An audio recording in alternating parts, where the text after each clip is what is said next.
Commençons par une observation simple. Ce que vous voyez ici est un circuit RC alimenté par un générateur de tension idéale délivrant une tension E qui dépend du temps.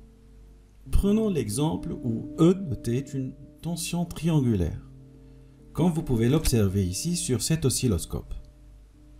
Maintenant, plaçons-nous dans la condition où la pulsation du générateur est très inférieure à 1 sur RC, où R fois C, rappelons-le, est le temps caractéristique de réponse de ce circuit RC. Alors dans cette condition, en observant la tension S au niveau de la résistance, voilà ce que nous voyons sur l'oscilloscope. Une tension carrée. Il s'agit donc d'un signal de type différent. Bien sûr, il a la même période que E, mais il est de forme différente. Ce que l'on peut dire ici, c'est que ce circuit permet de réaliser ou de créer à partir d'une tension triangulaire une tension carrée observée au niveau de la résistance. Ce type de circuit est ce qu'on appelle un filtre. Dans cette série de vidéos, nous commencerons par la notion générale de filtre, les notions de base qui tournent autour. Ensuite, nous ferons des exemples de filtres et de filtrage de signaux. Nous nous limiterons bien sûr à des filtres simples, à des filtres linéaires. Nous commençons d'abord par la signification du filtre. Qu'est-ce qu'on veut dire par filtre ou filtrage? Considérons un exemple beaucoup plus simple que la tension triangulaire. Gardons le même circuit RC, de temps caractéristique R fois C, que nous supposons égal à 50 microsecondes par exemple, et utilisons un générateur qui délivre une superposition de deux sinusoïdes. Deux sinusoïdes de fréquences différentes. Une sinusoïde de haute fréquence, F1, égale par exemple à 100 kHz, une sinusoïde de basse fréquence, F2, égale à 0,1 kHz. La tension E s'écrit alors une amplitude E1 fois cosinus de 2π fois la fréquence F1 fois t plus une phase φ1 plus, et c'est là la superposition, une amplitude E2 fois cosinus 2π F2, la fréquence F2, fois t, plus une phase φ2. Supposons de plus que les amplitudes E1 et E2 sont du même ordre de grandeur ou non négligeables l'une devant l'autre. Pas nécessairement égales, mais seulement de valeurs assez proches. Pour le moment, les valeurs de φ1 et φ2 ne nous intéressent pas. Alors dans ce cas, qu'observe-t-on au niveau de la résistance? L'oscilloscope affiche seulement la sinusoïde de haute fréquence, toute seule. Ceci signifie que la tension S, indice R, au niveau de la résistance, s'écrit approximativement E1 fois cosinus 2π F1t plus φ1. Mais qu'est-il arrivé à la sinusoïde de fréquence F2? Pour le comprendre, il faut changer le point de vue. Dans ce cas, il faut inverser les rôles de la résistance et du condensateur, comme ceci. Et si nous observions maintenant la tension S indice C au niveau du condensateur? L'oscilloscope affiche la sinusoïde de basse fréquence, seule, et dans ce cas, la tension aux bornes du condensateur s'écrit S indice C approximativement égal à E2 cosinus 2π F2 t plus φ2. Que pouvons-nous conclure? En fait, ce circuit permet de séparer ces deux fréquences. Ou de manière un peu plus générale, ce circuit permet de séparer, à partir d'un signal contenant une superposition de plusieurs sinusoïdes, de séparer les hautes fréquences que l'on retrouve au niveau de la résistance des basses fréquences que l'on retrouve au niveau du condensateur. Alors comment tout cela fonctionne-t-il? Quel en est le mécanisme? Nous pouvons nous en faire une petite idée en faisant un petit calcul. Essayons pour ce même circuit de calculer l'amplitude de la tension S indice C au bornes du condensateur en utilisant la méthode complexe. En méthode complexe, le condensateur est une impédance, Z indice C. Pour calculer l'amplitude SC, commençons déjà par un diviseur de tension. Il existe bien sûr d'autres méthodes de calcul, mais ici nous préférons aller droit au but. Alors, ce diviseur. Cette tension SC est une certaine fraction de la tension E. Cette fraction est le rapport de cette impédance ZC à cette impédance totale qui est égale à ZC plus R. Remplaçons maintenant ZC par son expression qui est 1 sur J oméga C. Pour passer à une écriture plus simple, multiplions le dénominateur et le numérateur par J oméga C. Ici, nous cherchons seulement l'amplitude de SC, mais nous ne connaissons pas celle de E. Nous nous contentons alors de calculer le rapport de SC par rapport à E. En y remplaçant SC et E par leurs expressions en notation complexe, nous voyons que les exponentielles J oméga t, se simplifient et il nous reste le rapport des amplitudes complexes. Et ce rapport d'amplitude complexe, bien sûr, est égal à 1 sur 1 plus J oméga RC. Donc, si nous voulons le rapport des amplitudes réelles, il nous suffit de prendre le module des deux membres de cette équation complexe. Le premier membre, bien sûr, est le rapport du module de S au module de E, qui est tout simplement égal à l'amplitude de S par rapport à l'amplitude de E. Écrivons le module du second membre. Le module du numérateur est bien sûr égal à 1, et le module du dénominateur est la racine carrée du carré de la partie réelle, qui est 1, plus le carré de la partie imaginaire, qui est oméga RC, le tout au carré. Voilà le résultat que nous cherchions. Cette formule nous permet de calculer l'amplitude de S pour les deux signaux pris comme exemple. Réécrivons-la ici. Mais à la place de oméga, notons plutôt 2π fois f, puisque nous avons les valeurs numériques des fréquences. Que donne cette formule pour le signal de haute fréquence, les 100 kHz? Pour ce signal, l'amplitude S1 observée au niveau du condensateur par rapport à l'amplitude E1 observée au niveau du générateur est donnée par cette formule. Il suffit simplement de remplacer f par f1 qui est égal à 100 kHz et RC par 50 microsecondes. C'est ce que nous avons pris comme exemple. Ce nombre est très grand devant 1, donc son inverse est un nombre très petit.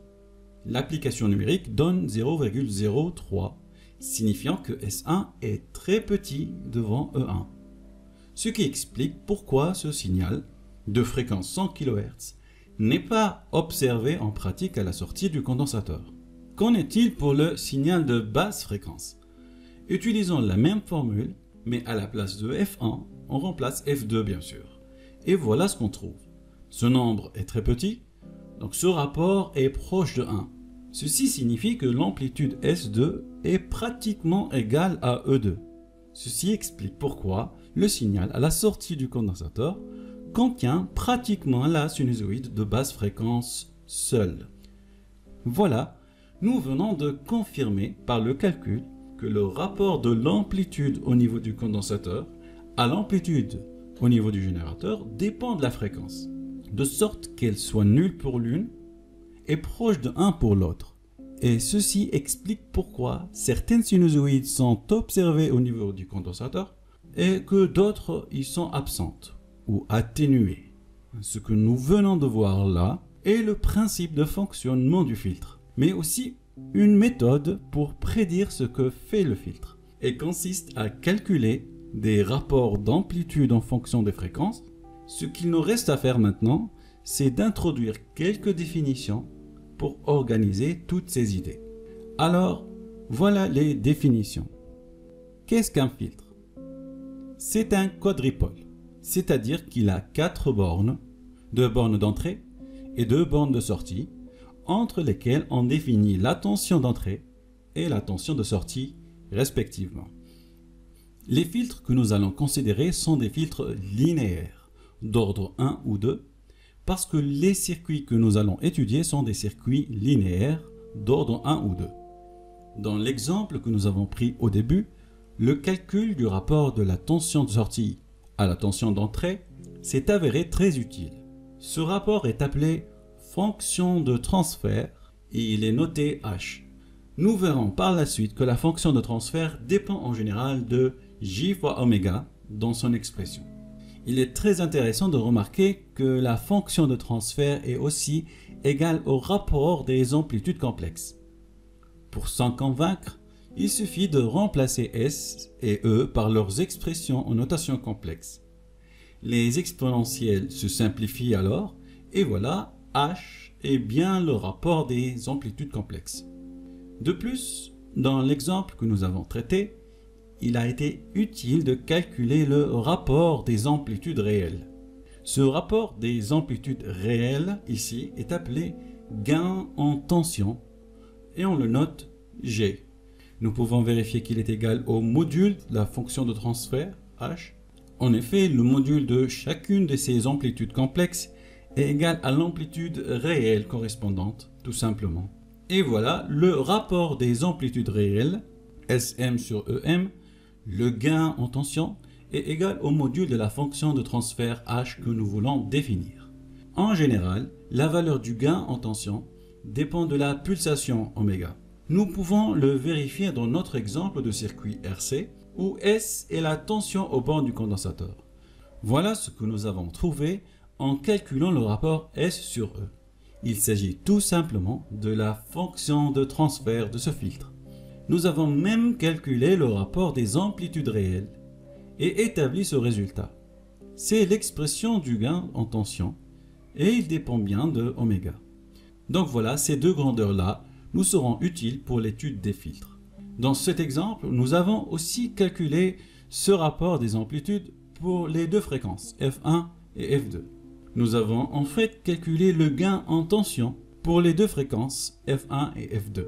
On en a remplacé chaque pulsation oméga par 2πf. Nous avons trouvé la valeur 0,03 pour la première fréquence et la valeur 1 pour la seconde. Ce qui est très intéressant dans ce calcul, c'est qu'il nous donne une idée sur ce que fait le filtre. Quelles sont les fréquences atténuées, quelles sont les fréquences non atténuées, etc. Cela pourrait même nous donner une idée plus claire sur le comportement du filtre si nous traçons sa courbe, la courbe du gain en tension. Ainsi, nous pourrons voir d'un seul coup d'œil pour quelle fréquence il y a atténuation. Reprenons notre exemple du circuit RC avec la tension S au borne du condensateur et traçons la courbe du gain en tension en fonction de oméga. C'est une courbe qui tend vers 1 au voisinage de 0 et qui décroît au fur et à mesure que la pulsation augmente. En plaçant la valeur de oméga 2, celle du signal de basse fréquence, nous voyons qu'elle est proche de l'axe de l'origine. Cependant, l'échelle choisie ici, un carreau égale 20 fois 10 puissance 3 radians seconde moins 1, ne permet pas d'afficher la valeur de oméga 1. Agrandissons-la alors, cette échelle, par un facteur 10. Soyons clairs, il s'agit bien de la même courbe, seulement l'échelle horizontale a changé. Vous voyez ici, un carreau vaut 200 fois 10 puissance 3 radians par seconde. Ceci permet de voir clairement où se place la valeur de oméga 1, un peu vers les 630 fois 10 puissance 3 radians seconde moins 1. Par contre, nous avons perdu la résolution de oméga 2. Elle est pratiquement confondue avec l'origine ici. En conclusion, cette échelle linéaire des fréquences ou des pulsations ne permet pas de représenter de façon claire et lisible des fréquences ayant des ordres de grandeur différents. Bien sûr qu'il s'agit d'une représentation correcte, mais ce n'est pas une représentation efficace pour l'étude des filtres, parce qu'il nous sera nécessaire d'examiner une très large gamme de fréquences, chose qui est difficile à faire avec cette échelle linéaire ordinaire. Changeons alors notre façon de représenter les courbes. C'est tout ce qui nous reste à faire dans cette vidéo. Une nouvelle façon de représenter le gain en fonction des fréquences. Et nous allons changer plusieurs choses. Nous commençons d'abord par l'introduction d'une référence. Que veut-on dire par haute ou basse fréquence? Par rapport à quoi? Nous allons définir ici ce qu'on appelle une pulsation caractéristique du circuit. Notez oméga indice C, C comme caractéristique. Nous pouvons aussi définir bien sûr une fréquence caractéristique associée FC. Elles sont liées par la relation habituelle pulsation égale 2π fois la fréquence. Et c'est quoi cette pulsation caractéristique? C'est une pulsation qui va nous servir de référence. Elle nous permettra de dire si une fréquence est haute ou basse, mais elle servira aussi d'unité de mesure dans les courbes. Dans notre exemple considéré depuis le début, la fonction de transfert admet cette expression. Le produit R fois C est homogène à un temps, c'est le temps caractéristique du circuit. Donc son inverse, 1 sur RC, est homogène à l'inverse d'un temps, c'est-à-dire homogène à une fréquence ou à une pulsation. Il est alors possible de poser oméga C égale à 1 sur RC. il s'ensuit que les expressions de H et du gain en tension deviennent plus simples. Remarquez le rapport oméga sur oméga C qui apparaît dans cette expression. Il est très intéressant de remarquer que ce rapport de oméga sur C est égal à 2πf divisé par 2πfc, qui est le même rapport que f par rapport à fc, car les deux π se simplifient. Ce rapport, qui est le même en pulsation ou en fréquence, nous allons le noter x et l'appeler pulsation réduite ou fréquence réduite.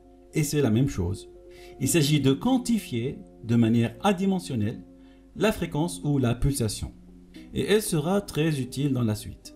Pour le reste de nos vidéos sur les filtres, nous basculerons d'une représentation en x en une représentation en f ou en oméga à chaque fois que l'on aura besoin. Nous les utiliserons toutes les trois de manière équivalente. Pour notre exemple où nous venons de poser oméga c égale à 1 sur rc, nous pouvons aussi introduire x égale à oméga sur oméga c. Ainsi, la fonction de transfert s'écrit h de jx au lieu de j oméga et son expression se trouve encore plus simplifiée. Elle est égale à 1 sur 1 plus jx, ce qui simplifie encore plus l'expression du gain en tension. Nous sommes maintenant prêts à changer la nature de l'échelle utilisée pour les fréquences. Sur une échelle linéaire normale, il était difficile de représenter plusieurs gammes de fréquences. Voilà alors la nouvelle échelle que nous allons utiliser, une échelle logarithmique. Mais qu'est-ce qu'une échelle logarithmique? Traçons d'abord un axe horizontal comme ceci, sur lequel on représentera les valeurs de f par rapport à fc, la fréquence réduite donc. Plaçons ici par exemple la valeur 1. En ce point, la valeur de la fréquence est égale à fc. Maintenant, avançons d'une unité vers la droite, d'une certaine distance que je vais prendre comme unité. Alors nous devons multiplier la valeur de 1 par 10. Pour ce nouveau point, la valeur de f est égale à 10 fois fc. Et ainsi de suite, 100, 1000, 10 000. À chaque fois que nous avançons de cette distance régulière choisie comme unité, nous multiplions la valeur par 10. En allant vers la droite, c'est une multiplication par 10. Par conséquent, en allant vers la gauche, on divise nécessairement par 10. En partant de 1 et en allant vers la gauche, on divise par 10 et on trouve la valeur 0,1 ou 10 à la puissance moins 1. Et ainsi de suite, 10 à la puissance moins 2, 10 à la puissance moins 3. Comme vous pouvez constater sur cette échelle, à chaque déplacement d'un pas, c'est soit une multiplication par 10, soit une division par 10. Cette distance qui sert d'unité s'appelle une décade. Bien sûr, il ne s'agit pas d'une distance au sens habituel. Il s'agit d'une multiplication ou d'une division par 10. Il est aussi très intéressant de remarquer que sur cette échelle, la valeur 0 ne peut pas être placée. Elle se trouve à une distance infinie vers la gauche pour la simple raison qu'en continuant d'aller dans ce sens, nous aurons 10 puissance moins 3, 10 puissance moins 4, 10 puissance moins 5. Il faudrait aller jusqu'à 10 à la puissance moins l'infini pour obtenir la valeur 0. Voilà donc l'échelle logarithmique des fréquences couvrant un très large domaine de fréquences. Et comment peut-on y représenter par exemple les valeurs réduites égales à 2 ou 3 par exemple? Là, il faut introduire les subdivisions. Voilà ce qu'on fait en général. On utilise ce type de graduation.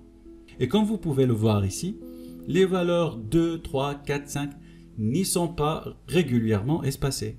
Elles sont de plus en plus serrées, car elles ne sont pas naturelles sur cette échelle. Elles ne sont régulières que sur une échelle linéaire normale, mais malgré ceci, il est très intéressant de les représenter ainsi. Cela nous permettra de lire quelques valeurs sur la courbe. Voilà pour les valeurs 2, 3, 4 jusqu'à 9. Maintenant, si nous arrivons à 10 et que nous voulons aller vers la droite, les subdivisions suivantes ne sont pas 11, 12, 13. Non, attention. Nous passons vers une autre gamme de fréquences, un autre ordre de grandeur de fréquences. Nous aurons plutôt les valeurs 20, 30, 40 et ainsi de suite jusqu'à 90. De même, si nous arrivons à 100, les graduations suivantes seront 200, 300, 400 et ainsi de suite jusqu'à 900. C'est ainsi que l'on utilise ce type d'échelle logarithmique. Bien sûr, c'est une échelle logarithmique en base de 10. Représentons maintenant la valeur du gain en tension de notre circuit RC que nous avons déjà calculé. On admettra pour le moment cette représentation sans justification. Nous apprendrons à les représenter dans les prochaines vidéos. Voilà donc la représentation graphique du gain en tension sur cette échelle logarithmique. Nous voyons deux zones clairement distinctes ici. À gauche, une zone où les fréquences sont beaucoup plus faibles que FC et où le gain est pratiquement égal à 1. Ici, l'amplitude à la sortie est pratiquement égale à l'amplitude à l'entrée. Et à droite, une zone où les fréquences sont plus grandes que FC et où le gain est pratiquement nul. Ici, l'amplitude à la sortie est pratiquement nulle ou négligeable devant l'amplitude d'entrée. En plaçant nos deux fréquences réduites F1 sur FC et F2 sur FC de notre exemple, on voit que F2 sur FC se place à gauche dans la région où le gain est proche de 1, alors que F1 sur FC se place à droite dans la région où le gain est proche de 0. Les voilà donc toutes les deux réunies sur une même échelle où leurs valeurs sont faciles à lire. N'oublions pas que F1 est 1000 fois plus grande que F2 dans notre exemple. Sur cette échelle logarithmique, elles sont séparées seulement par 3 décades, 3 carreaux disons. Cette représentation en échelle logarithmique facilite bien la lecture des valeurs des fréquences. Mais est-ce qu'on peut lire facilement la valeur du gain? Celui qui correspond à la fréquence F1 ici par exemple. On peut bien voir qu'il est faible, proche de 0, mais il est difficile de dégager sa valeur à partir de cette courbe. Alors, puisque cela a bien marché avec l'échelle horizontale, pourquoi ne pas introduire aussi une échelle logarithmique pour l'axe vertical? Une échelle logarithmique pour le gain aussi. C'est ce que nous allons faire dans la suite. Changer le gain en tension en gain logarithmique. En réalité, on ne dit pas gain logarithmique. On l'appelle plutôt gain en décibels. Et c'est le rapport logarithmique des amplitudes des signaux. Rappelons que le gain en tension est ce rapport-là. C'est le module du rapport S sur E. Alors on pourrait adopter ceci comme définition du gain en décibels, sauf que ce n'est pas exactement la définition usuelle. Voilà la définition que l'on retrouve dans la littérature. Elle fait intervenir plutôt les puissances. Oui, les puissances, car la puissance est proportionnelle au carré de l'amplitude. Ceci est la définition du gain en bel, avec un grand B. Il s'agit clairement d'une grandeur adimensionnelle. Elle correspond au logarithme d'un rapport de deux tensions, mais on exprime tout de même sa valeur en une unité adimensionnelle qui est le bel. Mais en pratique, le bel est une unité trop grande. On préfère en général en utiliser une subdivision qui est le décibel. Pour définir le gain en décibels, 1 décibel étant égal à 1 dixième de bel, on doit multiplier par 10. Et on peut aussi remplacer ce carré par un facteur 2 ici, puisque c'est la fonction log. Et voilà, c'est la définition du gain en décibels. Bien sûr, le gain en décibels est aussi égal à 20 fois log du module de h, la fonction de transfert. Bien sûr, nous n'allons pas raconter cette histoire à chaque fois. Nous retiendrons cette définition et nous l'utiliserons directement. Appliquons ceci à un autre exemple qui nous suit depuis le début, celui du circuit RC avec S, la tension au bord du condensateur. Voilà sa fonction de transfert. Calculons son module. Il est égal au module du numérateur qui est égal à 1 divisé par le module du dénominateur qui est la racine carrée de la partie réelle au carré plus la partie imaginaire au carré. Pour obtenir le gain en décibels correspondant, il suffit de prendre 20 fois log de cette expression du module de h. Et pour la fonction log, l'inverse est une multiplication par moins 1 et la racine est une multiplication par 1/2. Voilà, il s'écrit sous cette forme-là aussi. Voilà, ce gain en décibels est facile à obtenir une fois que l'on connaît la fonction de transfert. Rappelons maintenant l'intérêt d'utiliser ce gain en décibels. L'échelle logarithmique des fréquences a été très utile pour la représentation de plusieurs gammes de fréquences. Nous cherchons alors à améliorer la représentation verticale aussi. Sur cette figure, vous pouvez voir les valeurs 10 à la puissance moins 2, 10 puissance moins 1, 1, 10, 10 puissance 2. Ce sont les valeurs de la pulsation réduite, oméga sur oméga c. La valeur 1 correspond au cas où oméga est égal à oméga c. On choisit de la représenter au centre. Elle joue un peu le rôle de l'origine. L'axe vertical indique les valeurs du gain en décibels, G indice dB. Voilà sa représentation graphique en fonction de oméga. Nous expliquerons dans la prochaine vidéo comment obtenir cette allure. Mais pour le moment, admettons-le, juste pour bien voir l'utilité du gain en décibels. Il y a deux choses remarquables ici. D'abord, la courbe admet deux asymptotes. Et ceci est vrai pour tous les filtres linéaires que nous allons étudier. Cette courbe admet une asymptote horizontale ici à gauche, en basse fréquence, et une asymptote oblique ici à droite, en haute fréquence, qui passe par l'origine ici en 1. Nous verrons par la suite comment exploiter ces asymptotes dans l'étude des filtres. Deuxième chose remarquable dans ce graphique est la facilité avec laquelle nous pouvons lire la valeur du gain en décibels correspond aux différentes fréquences ou pulsations. Par exemple, plaçons la pulsation réduite ω1 sur ωc de notre exemple considéré depuis le début. Rappelons que sa valeur peut être calculée par ω1 sur ωc égale ω1 fois RC. Donc elle se place ici sur cette échelle. Maintenant, nous pouvons facilement lire la valeur du gain en décibels correspondant. C'est la valeur moins 30 décibels. Rappelez-vous que sur l'autre courbe, la courbe du gain en tension, il était difficile de distinguer la valeur de 0. Mais maintenant, on voit bien que la valeur du gain en décibels est égale à moins 30 décibels et nous pouvons facilement en déduire le gain en tension. En effet, le gain en décibels est égal à 20 fois le log en tension. Donc log de G est égal au gain en décibels divisé par 20. Donc c'est égal à moins 30 divisé par 20, donc c'est moins 3,5.